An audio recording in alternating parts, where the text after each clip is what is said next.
నమస్తే, welcome to our channel. నేను సిరి. 3 రాజధానులు అన్నారు. విశాఖ నుంచి పాలన పాట పాడారు. చివరికి హైదరాబాద్ కామన్ క్యాపిటల్ గా కొనసాగించాలంటున్నారు తాడేపల్లి ప్యాలెస్ పెద్దలు.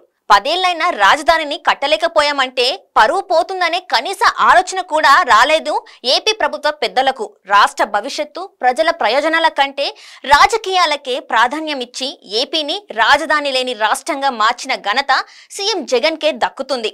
ఇప్పటి వరకు చేసింది చెల్లదన్నట్లు సొంతిల్లు లాంటి అమరావతిని కాదని హైదరాబాద్ లో అద్దెకు ఉంటామంటున్నారు వైసీపీ నాయకులు.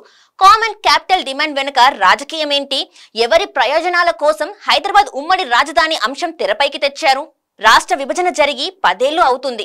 2014 జూన్ 2న ఉమ్మడి ఆంధ్రప్రదేశ్ నుంచి వేరుపడిన తెలంగాణ ప్రత్యేక రాష్ట్రంగా అవతరించింది. నవ్యాంధ్రప్రదేశ్ లో కొత్త రాజధాని నిర్మాణానికి సమయం పడుతుంది కాబట్టి 10 ఏళ్ల పాటు హైదరాబాద్ ని ఉమ్మడి రాజధానిగా నిర్ణయించింది కేంద్ర ప్రభుత్వం. ఈ మేరకు విభజన చట్టంలో నిబంధన చేర్చారు. 2024 జూన్ తో కామన్ క్యాపిటల్ గడువు ముగుస్తుంది.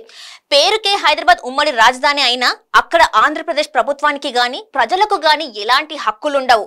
గతంలో ప్రభుత్వ భవనాలు వాడుకునే వెసులుబాటు ఉండేది. కానీ జగన్ రెడ్డి సీఎం అయ్యాక సెక్రటేరియట్ తో సహా ఏపీ ఆధీనంలో ఉన్న భవనాలను కేసీఆర్ సర్కార్ కు అప్పగించారు. అక్కడితో ఏపీకి హైదరాబాద్ కి మధ్య ఉన్న బంధాన్ని పూర్తిగా తెంచేశారు వైసీపీ అధినేత జగన్ రెడ్డి.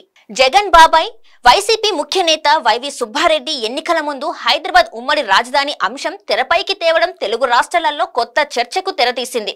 విశాఖలో రాజధాని ఏర్పాటుకు అడ్డంకులు తొలగే వరకు హైదరాబాద్ ని ఉమ్మడి రాజధానిగా కొనసాగించాలని డిమాండ్ చేశారు వైవి సుబ్బారెడ్డి.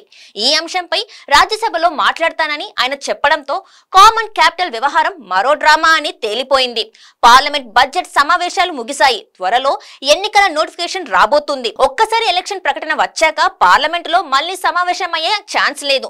అంతేగాక వైవి సుబ్బారెడ్డి ఇంకా రాజ్యసభ సభ్యుడిగా ఎన్నికవ్వలేదు. మార్చిలో జరిగే రాజ్యసభ ఎలక్షన్స్ లో ఆయన గెలిచినా ఏప్రిల్ తర్వాతే ప్రమాణ స్వీకారం ఉంటుంది. అప్పటి లోక్సభ ఎన్నికల ప్రక్రియ ఫుల్ స్వింగ్ లో ఉంటుంది. అంటే వైవి సుబ్బారెడ్డి ప్రకటన ప్రజలను మభ్యపెట్టడానికే తప్ప ఆంధ్రప్రదేశ్ ప్రయోజనాల కోసం కాదని అర్థం చేసుకోవచ్చు. జగన్ సర్కారు 3 రాజధానుల పేరుతో హడావిడి చేసి ఇప్పటికే ఉన్న రాజధానిని నాశనం చేశారు.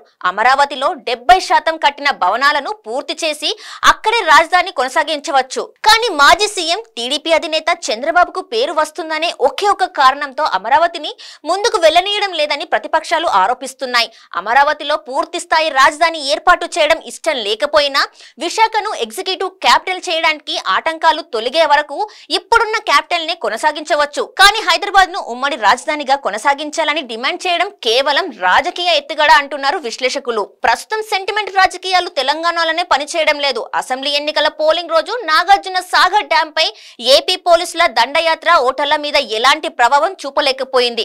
అలాంటి హైదరాబాద్ ఉమ్మడి రాజధాని పేరుతో రాష్ట్ర విభజన విషయాన్ని మరోసారి తెరపైకి తేవడం వల్ల వైసీపీకి ఎలాంటి రాజకీయ ప్రయోజనం ఉండదని తేల్చేస్తున్నారు రాజకీయ పరిశీలకులు.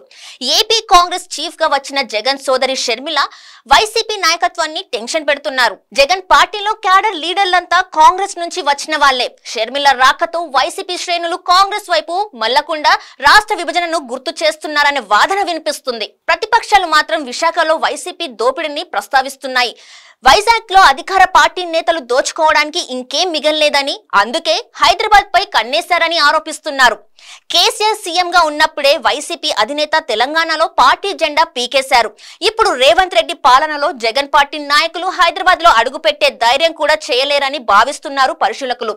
ఎన్నికల సమయంలో రాష్ట్రంలో సమస్యల నుంచి ప్రజల దృష్టి మళ్లించే ప్రయత్నంలో భాగంగానే వైవి సుబ్బారెడ్డి హైదరాబాద్ కామన్ క్యాపిటల్ గురించి మాట్లాడారని వివరిస్తున్నారు.